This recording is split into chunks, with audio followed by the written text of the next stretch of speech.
అండి, నా పేరు సింగిరెడ్డి లక్ష్మారెడ్డి. వీళ్ళేమి సన్ఫ్లవర్ పెట్టబట్టి 10 సంవత్సరాల నుంచి పెడుతున్నాం.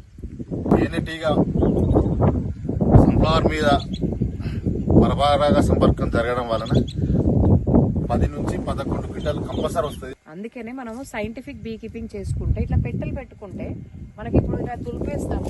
దీంట్లో ఉన్న ఎగ్ లార్వా ప్యూపా దీంట్లో ఏవైతే ఉంటాయో అవి ఇందులోనే ఉంటాయి, ఇవి పెరుగుతూ ఉంటాయి. గత 4 నెలలుగా మనకి వామలో ఉన్నాయి, ఎంత బాగున్నాయి. అవును, మా మిత్రుడు ఒక అతను శ్రీనివాస్ గారని బీర పెట్టిండు మేడం. ఒక 10 acres బీర స్టేకింగ్ వేసి మొత్తం పెట్టేసిండు. అది ఏమైంది అంటే ఎన్ని గ్రోత్ ప్రమోటర్స్ అవి ఇచ్చినా కానీ ఫ్లవర్ వస్తుంది, డ్రాప్ అవుతుంది. అయితే రాజేంద్ర నగర్ శాస్త్రవేత్తలను అప్పుడు వాళ్ళని తీసుకొచ్చిండు.